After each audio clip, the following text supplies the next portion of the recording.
आज के इस प्रशिक्षण कार्यक्रम में मैं संयुक्त कृषि निदेशक सुरेश चंद्र सिंह पंचायती राज संस्थाओं का कृषि में महत्व के संबंध में हम चर्चा करेंगे। अगर हम प्रदेश की भौगोलिक स्थिति को देखें तो लगभग 8,81,000 होल्डिंग हमारे प्रदेश में हैं और इसमें से लगभग आज की स्थिति में 7,30,000 कृषक खेती कर रहे हैं और इनकी आजीविका जो है कृषि पे जुड़ी है। प्रदेश में दो तरह की भूमि है, एक पर्वतीय भूभाग है और एक मैदानी भूभाग है और वनों का क्षेत्र जो है इसमें ज़्यादा है। लघु और सीमांत कृषक जो है 92% हैं प्रदेश में और सबसे बड़ी जो भूमिका है लघु एवं सीमांत कृषकों की है। अगर हम प्रदेश में देखें तो हमारा जो वार्षिक उत्पादन है लगभग उतना है, लगभग 1,17,00,000 की जो हमारी पॉपुलेशन है उसके लिए हम खाद्यान्न पर्याप्त मात्रा में पैदा कर रहे हैं। हमको बाहर से मंगवाने की आवश्यकता नहीं पड़ती, जबकि हम दलहन और तिलहन में अभी शॉर्ट हैं। यदि कृषि विभाग की तरफ से जो कार्यक्रम पंचायत प्रतिनिधियों के लिए और कृषकों के लिए संचालित हैं उसकी अगर हम बात करें तो राष्ट्रीय कृषि विकास योजना एक महत्वपूर्ण हमारा कार्यक्रम है। इसके अंतर्गत जो हमारे कृषि में आधारभूत हमारी संरचनाएं हैं उसके डेवलपमेंट के लिए कृषि, उद्यान, पशुपालन, डेयरी, मत्स्य इन सारे विभागों को जो है भारत सरकार से सीधे धनराशि प्राप्त होती है। सेकंड हमारी योजना है प्रधानमंत्री कृषि सिंचाई योजना। इस योजना के अंतर्गत 3 विभाग काम करते हैं और जो कृषि विभाग काम करता है पर ड्रॉप मोर क्रॉप। जैसा कि आप सभी पंचायत प्रतिनिधि साहिबान जानते हैं कि पानी की इस समय देश में बहुत कमी है और जहां ड्रिप इरिगेशन और स्प्रिंकलर इरिगेशन का जो महत्व है वो बढ़ गया है। लगभग 80% पानी की बचत इस विधा द्वारा की जा सकती है और इसके अंतर्गत हम लोग लगभग 50% अनुदान पर किसानों को स्प्रिंकलर सेट और ड्रिप इरिगेशन मुहैया करा रहे हैं। हमारी नेक्स्ट योजना है कृषि यंत्रीकरण योजना। इसके अंतर्गत क्योंकि हमारा जो पर्वतीय भूभाग है वहाँ पे जो फार्म पावर है वो जो है 0.01% मात्र है, जबकि हमारा जो प्लेन का भूभाग है वहाँ पर्याप्त फार्म मशीनरी पावर है हमारे पास। तो इसी को ध्यान में रखते हुए फार्म मशीनरी बैंक कृषि विभाग द्वारा किसानों को मुहैया कराए जा रहे हैं और इसके अंतर्गत अभी तक हम 1125 कुल फार्म मशीनरी बैंक अपने किसानों को दे चुके हैं। इसमें 80% अनुदान भारत सरकार द्वारा दिया है और 20% अनुदान जो है किसान द्वारा स्वयं दिया है। उसके लिए भी बैंक से किसान जो है आसान किस्तों पर ऋण लेकर पूरा कर सकते हैं। हमारी नेक्स्ट योजना है NFSM। ये नेशनल फूड राष्ट्रीय खाद्य सुरक्षा मिशन योजना है। इसके अंतर्गत किसानों के खेत पर किस तरीके से पैदावार को बढ़ाया जाए, इसके तहत हम किसानों को बीज, खाद, दवाइयाँ, कृषि यंत्र इस योजना में देते हैं, जिससे कि किसान भाई आसानी से अपने खेत पर कोई बीमारी आने पर दवाई का इस्तेमाल कर सकें, नई जो हमारी प्रजातियां हैं उनका इस्तेमाल कर सकें। नेक्स्ट हमारी योजना है आत्मा परियोजना। इस योजना के अंतर्गत बेसिकली ये योजना जो है प्रसार की योजना है। किसानों के बीच में नई टेक्नोलॉजी जो आ रही है उसको किस तरीके से भेजा जाए, कैसे किसान को फ्रेंडली बनाया जाए, इस योजना के अंतर्गत हम ये कार्रवाई करते हैं और इसमें हमने BTM प्रत्येक विकास खंड पर रखे हैं और उनको जो है हमारा टेक्निकली हमने जो है काफ़ी इंस्ट्रूमेंट दिए हैं जिससे वो किसान के खेत पे जाके ट्रेनिंग कराते, टेक्निकल ट्रेनिंग, उसके साथ ही एक्सपोजर विजिट वो जो एक्सपोजर विजिट है डिस्ट्रिक्ट लेवल, प्रदेश लेवल और नेशनल लेवल के एक्सपोजर विजिट होते हैं इसमें। नेक्स्ट हमारी योजना है NMSA, राष्ट्रीय सतत कृषि मिशन। इसके अंतर्गत ये इंटीग्रेटेड फार्मिंग सिस्टम है, क्योंकि एक ही किसान जो है पशुपालक भी होता है, फसल भी उगाता है, बागवानी भी करता है, मछली भी पालन करता है। तो उसको ध्यान में रखते हुए ये क्लस्टर बेस्ड पर 58 क्लस्टरों में इस समय विभाग काम कर रहा है, और इसके अंतर्गत एक ही क्लस्टर के अंतर्गत सारे किसानों को सारी एक्टिविटी एक साथ मुहैया कराई जाती हैं। नेक्स्ट हमारी योजना है soil health card. Soil health card की अगर हम बात करें तो जैसा आप सभी पंचायत के माननीय सदस्य लोग जानते हैं, हमारी जो भूमि है, भूमि का स्वास्थ्य लगातार गिरता जा रहा है। कारण है केमिकल फर्टिलाइज़र, कारण है पेस्टिसाइड का अधिक इस्तेमाल, और इसके कारण हमारी भूमि जहरीली हो गई है, प्रोडक्शन कम हो रहा है, और हमारे जो प्रोड्यूस हैं, प्रोड्यूसों में हमारे माइक्रोन्यूट्रिएंट की बहुत ज़्यादा कमी हो गई है। इस सब को ध्यान में रखते हुए भारत सरकार द्वारा पूरा जो हमारे किसान हैं 8,81,000, उनको 2 राउंड के हम सॉइल हेल्थ कार्ड वितरित किए जा चुके हैं, और इन सॉइल हेल्थ कार्ड की जो रिकमेंडेशन है उसके आधार पर हमारे किसान बहन भाई इसका जो हमारे एग्रीकल्चर इनपुट हैं उसका इस्तेमाल कर रहे हैं। नेक्स्ट हमारी योजना है परंपरागत कृषि विकास योजना। जैसा कि आप जानते हैं, नाम में ही है परंपरागत।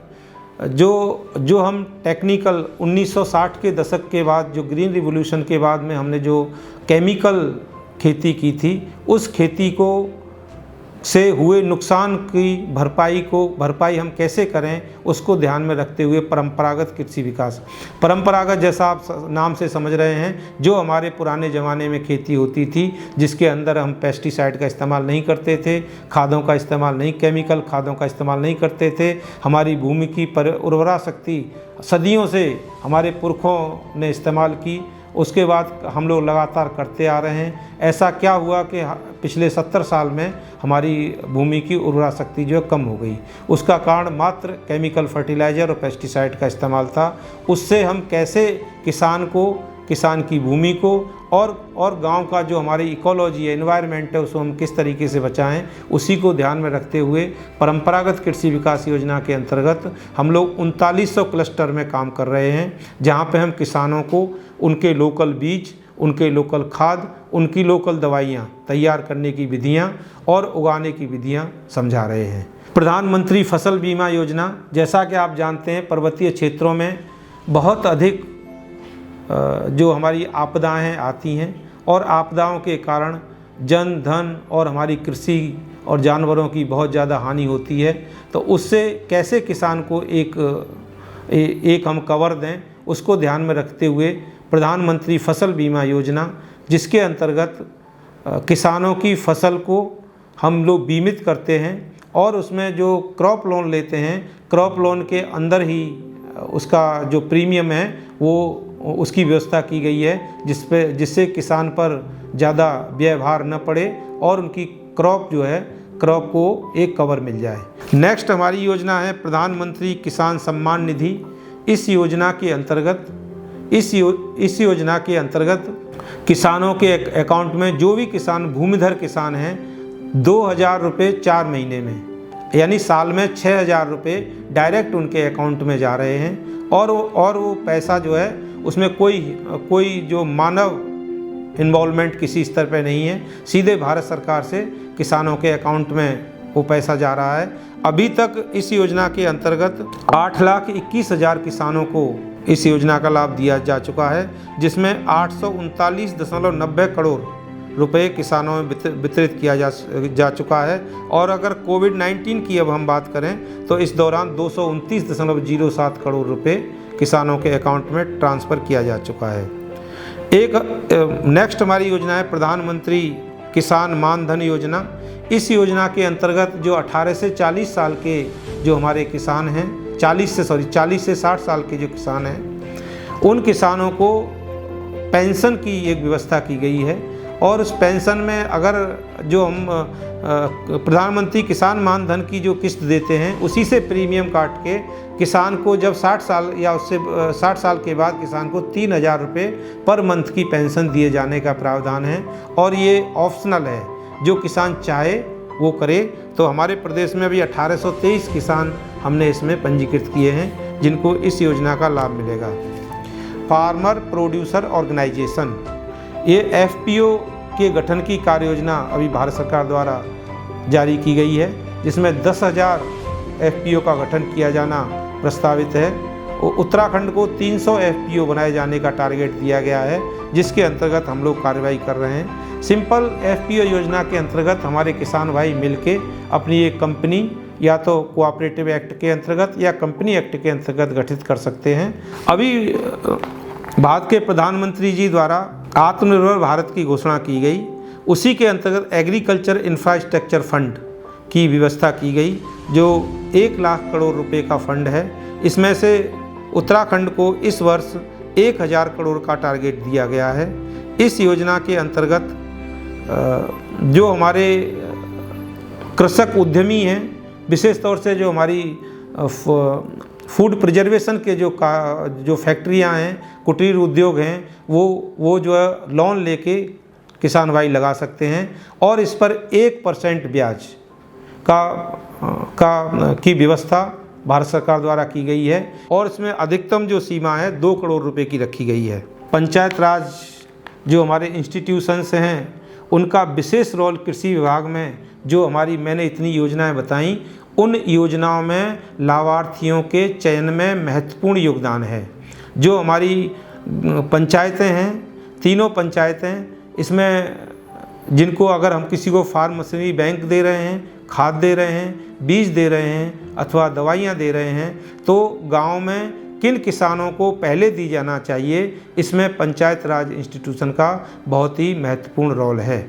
इसी के ऐसे ही कृषि विभाग प्रत्येक वर्ष एक रबी अभियान और एक खरीफ अभियान चलाता है, जिसमें हमारे पंचायत प्रतिनिधि अपने गांव में बैठ के ये तय करते हैं कि इस वर्ष हमको कितने बीजों, किस वैरायटी के कितने बीज चाहिए, कितने कृषि यंत्र चाहिए और कितनी दवाइयाँ चाहिए। तो उसका एक प्लान बनाते हैं और वो प्लान हमारे न्याय पंचायत प्रभारी के माध्यम से हमारे डिस्ट्रिक्ट लेवल पे आता है और डिस्ट्रिक्ट लेवल से ये हमारी जो है उस साल की जो एग्रीकल्चर प्लानिंग की जाती है। मैं समझता हूँ इतना माननीय जनप्रतिनिधियों के लिए काफ़ी सूचनाएं पर्याप्त होंगी। धन्यवाद।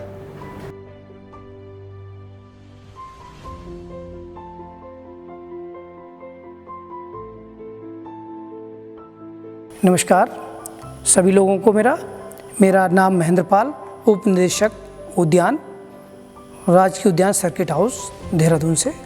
इस समय हमारे उत्तराखंड राज्य में प्रदेश के बाहर से अन्य राज्यों में जो निवास कर रहे थे, वो काफ़ी लोग वापस आए हैं इस कोविड के दौरान। तो काफ़ी मात्रा में आने की वजह से सरकार द्वारा इनका विशेष ध्यान रखा जा रहा है कि किस प्रकार से इनको रोज़गार मुहैया कराया जाए। तो इसी परिप्रेक्ष्य में हमारी सरकार द्वारा एक हॉर्टिकल्चर के क्षेत्र में बहुत ही महत्वाकांक्षी योजना शुरू की है, जिसके तहत हमारे जो कृषक भाई हैं, बागवान हैं, वो कम समय में अपनी आय सृजन कर सकते हैं, अपना रोज़गार शुरू कर सकते हैं। उसी के परिप्रेक्ष्य में सरकार द्वारा मुख्यमंत्री एकीकृत बागवानी विकास योजना का शुभारंभ किया गया है। इस योजना के अंतर्गत कृषक भाइयों को खुले क्षेत्र हेतु सब्जी बीज, मसाला बीज, पुष्प बीज आवली बल्ब को 50% अनुदान पर दिए जाने की व्यवस्था कर दी गई है। साथ ही जो बागवानी में कोई बीमारी का प्रकोप होता है, उसके लिए भी कीटनाशक की व्यवस्था हेतु 60% अनुदान की व्यवस्था की गई है। और अगर कहीं पर काश्तकारों का ग्रुप में, क्लस्टर में प्रोड्यूस होता है, उत्पादन होता है, तो उसके रखने के लिए कूल हाउसेस पर भी 50% और उसको बाज़ार तक मुहैया पहुंचाने के लिए रेफ्रिजरेटर वैन की व्यवस्था की गई है, जो 50% अनुदान पर दिया जाएगा।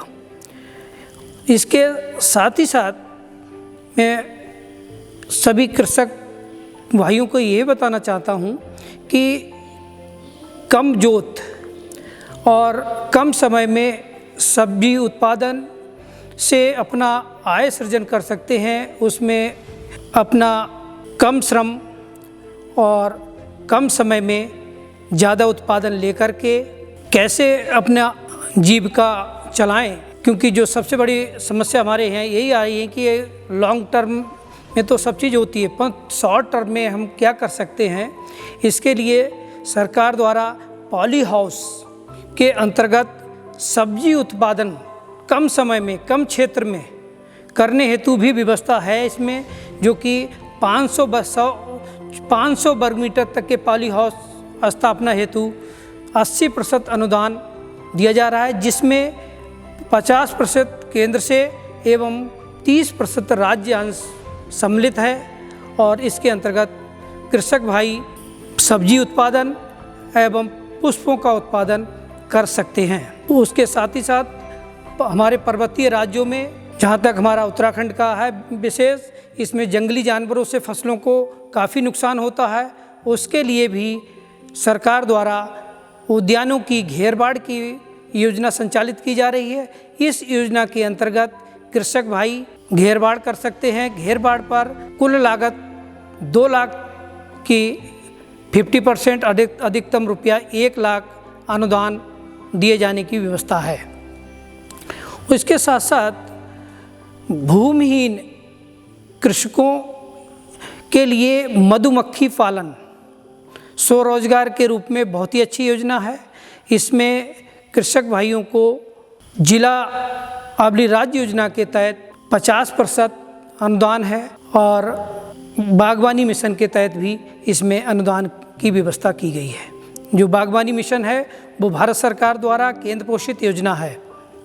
इसमें भी हमारा चाहे मशरूम है, मशरूम भी एक ऐसी योजना है जिसमें कि भूमिहीन कृषकों या जिसके पास अपना घर है, घर का थोड़ी जगह है, तो उसमें अपना व्यवसाय कर सकता है मशरूम उत्पादन करके। तो इसमें भी कंपोस्ट और स्पान पर 50% अनुदान की व्यवस्था की गई है और कृषकों को निःशुल्क प्रशिक्षण भी दिया जाता है।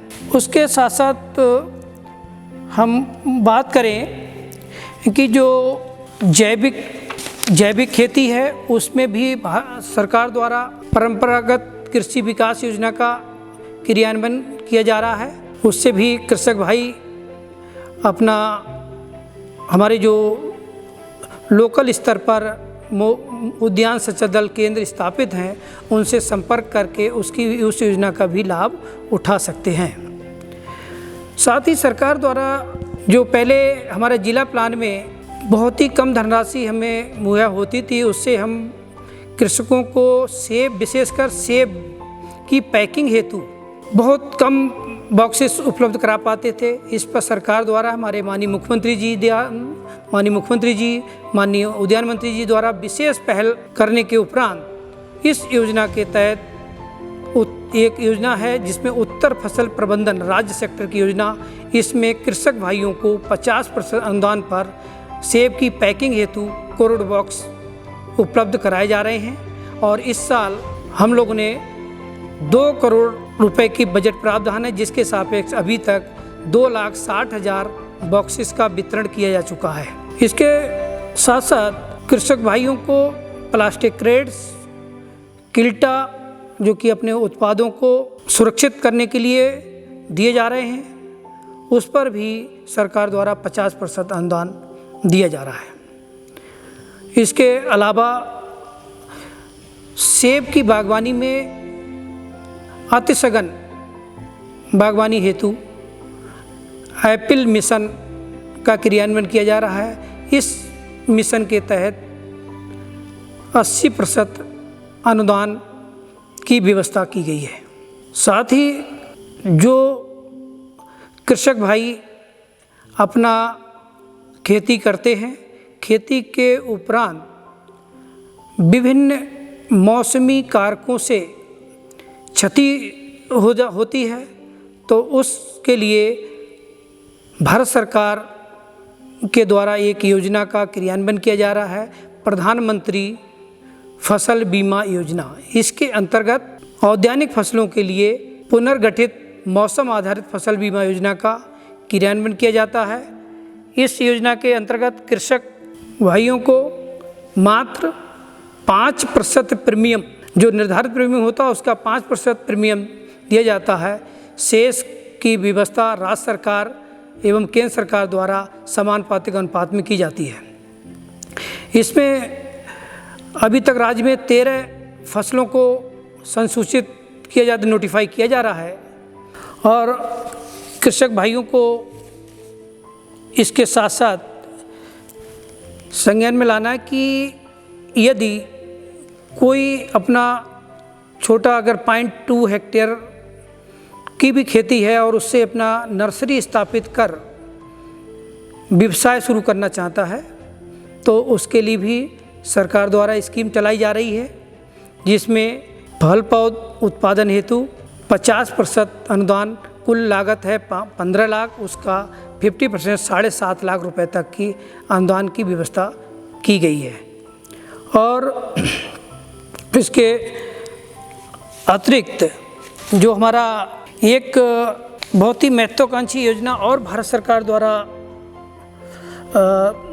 घोषित की गई है, उसका क्रियान्वयन भी अब शुरू होगा, जो कि है प्रधानमंत्री formulation of micro food processing योजना। इस योजना के अंतर्गत जो हमारे कृषक भाई हैं या एफपीओ हैं, संगठन हैं, वो भी इस योजना का लाभ ले सकते हैं, जिसमें कि ये प्रसंस्करण इकाइयाँ, खाद्य छोटी मध्यम उद्योग के लिए ये माइक्रो यूनिट लगेंगी। इसमें भी 35% अनुदान की व्यवस्था सरकार द्वारा की गई है। उसके साथ साथ जो हमारा केंद्र पोषित बागवानी मिशन योजना है, उसमें कृषक भाई फल के तहत सघन अतिसघन सामान्य क्षेत्रफल विस्तार करते हैं, तो उसमें 50% अनुदान की व्यवस्था है। साथ ही सब्जी, मसाला, पुष्प पर भी 50% अनुदान दिया जा रहा है। इसका सभी कृषक भाई ज़्यादा लाभ उठा सकते हैं। इसी प्रकार से सिंचाई, क्योंकि जब हम कोई इसी चीज़ की जैसे सब्जी है या और भी कोई फसलें कर रहे हैं, तो हमें सिंचाई की भी बड़ी ज़रूरत होती है। तो उस हेतु बागवानी मिशन के अंतर्गत ट्यूबवेल, नीचे क्षेत्रों के लिए ट्यूबवेल एवं पर्वतीय क्षेत्रों हेतु पॉन्ड की व्यवस्था की गई है। इस पर भी 50% अनुदान दिया जा रहा है। तो ये सारी व्यवस्थाएं हैं, और इस क्रियान्वयन हेतु हमारे राज्य में उद्यान विभाग के अंतर्गत 319 उद्यान संचल दल केंद्र स्थापित हैं। और इसके अतिरिक्त जैसे बंजर भूमि की बात आती है कि बंजर भूमि में क्या करें, तो इसके लिए भी उद्यान विभाग की ही एक शाखा है, सघन पौधा केंद्र। उसमें ऐसी फसलें की व्यवस्था की गई है जो कि जिसमें पानी की भी बहुत कम ज़रूरत होती है, उसका भी हमारे सघन पौधा केंद्र के माध्यम से उसका लाभ उठा सकते हैं।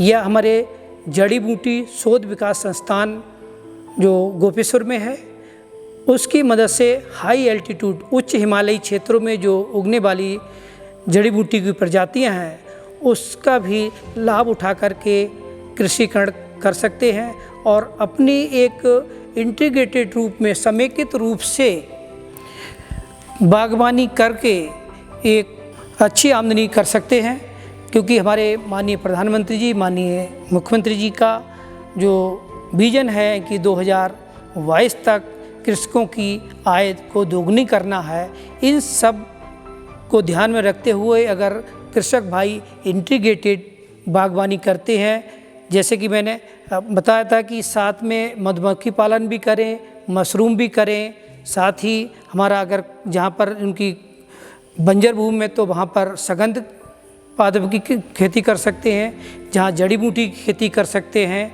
इसके अलावा कम समय में जहाँ पर पानी की उपलब्धता है तो कम समय में उत्पादन हेतु सब्जी की खेती, क्योंकि 3 से 4 महीने में वो अपना खेती करके आय के स्रोत सृजन कर सकते हैं। मैं सभी किसान भाइयों से पुनः यही अनुरोध करूंगा कि बागवानी अपनाओ और समृद्धि लाओ। हमारे सभी जनप्रतिनिधियों से विशेष अनुरोध है कि कृषक भाइयों को इस योजनाओं के बारे में, बागवानी की योजनाओं के बारे में ज़्यादा से ज़्यादा अवगत कराएं और लाभ उठाएं, जिससे कि हमारे प्रदेश में बागवानी से कृषक खुशहाल समृद्ध हों और उनकी आय में वृद्धि हो सके। सभी लोगों को मेरा पुनः नमस्कार। आप लोगों का, सभी लोगों का धन्यवाद।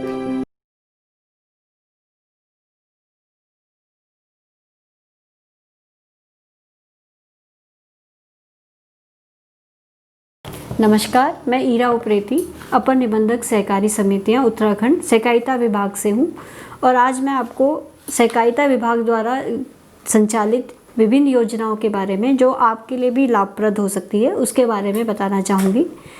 सबसे पहले थोड़ा सा सहकारिता विभाग के बारे में आपको थोड़ा सा ओवरव्यू देना चाहूँगी कि विभाग एक निबंधक द्वारा विभागाध्यक्ष होते हैं इसके, और विभिन्न हमारा जो जनपद स्तर पर जिला सहायक निबंधक सहकारी समितियां होता है, जो विकास भवन में ही बैठता है और जो भी राज्य सरकार द्वारा सहकारिता विभाग के माध्यम से संचालित की जाने वाली योजनाएं हैं उनका संचालन करता है।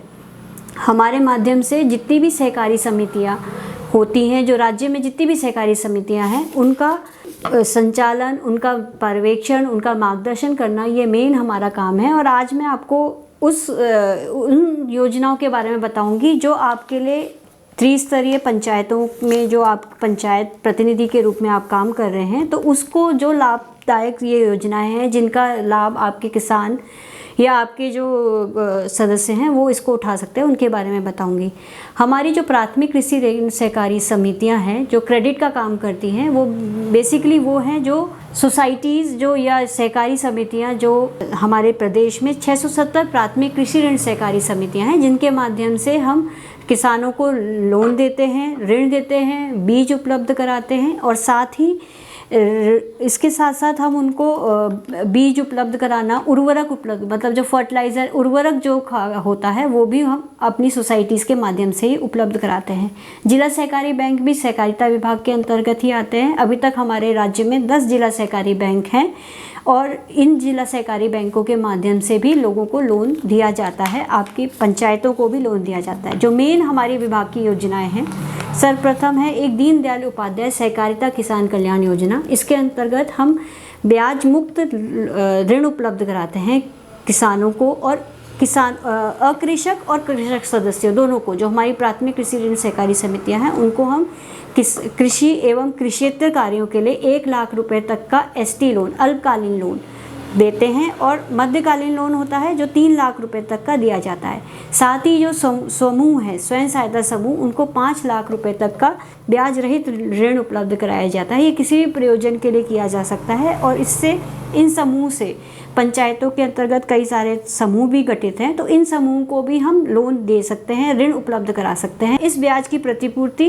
राज्य सरकार द्वारा की जाती है, तो ये उनको ब्याज मुक्त लोन उपलब्ध कराया जाता है। इससे उनकी आजीविका बढ़ सकती है। वो जैसे पापड़ बनाना या मशीन इस कुछ सिलाई बुनाई करना, ये समूह को इस तरीके के लोन दिए जाते हैं। या मुर्गी पालन, ये इंडिविजुअल लोनिंग होती है, जो मध्यकालीन लोन, जो 3 लाख तक का मध्यकालीन लोन दिया जाता है। माध्यम से सब्सिडाइज रेट पर उर्वरक वितरण भी किया जाता है, जिससे पर्वतीय क्षेत्र में रासायनिक उर्वरक उपलब्ध हो सके। ये सारा हमारे विभाग द्वारा, सहकारिता विभाग द्वारा किया जाता है। इसके अतिरिक्त अभी एक महत्वाकांक्षी योजना चली है, राज्य समेकित सहकारी विकास परियोजना। प्रधानमंत्री जी के द्वारा इसका उद्घाटन किया गया था और इस योजना के द्वारा हम कृषि, जो सामूहिक कृषि के माध्यम से लोगों को लाभान्वित कर रहे हैं। इसमें 3340 करोड़ की ये परियोजना है जो विभिन्न चरण में की जाएगी। पिछले साल 100 करोड़ का इसमें बजट प्राविधान किया गया था और इस योजना के अंदर हम कृषकों को ऐसी सामूहिक कृषि के लिए प्रेरित करते हैं। जैसे उत्तरकाशी जनपद में सेब उत्पादन होता है, तो उस सेब उत्पादन के लिए हमने कृषकों से सेब खरीदा और उसकी मार्केटिंग करी, उसको बेचा, तो इससे किसानों को दोगुना फ़ायदा हुआ। ऑनरेटिव डिपार्टमेंट ने इस सेब को खरीदा और इसको बेचा, जिससे कि किसानों को इसका फ़ायदा हुआ। इसी तरह सामूहिक कृषि की हम लोग खेती कर रहे हैं। जैसे अल्मोड़ा में डेमोस्क्रोज़ की नर्सरी तैयार की जा रही है। एक सामूहिक रूप से किसानों से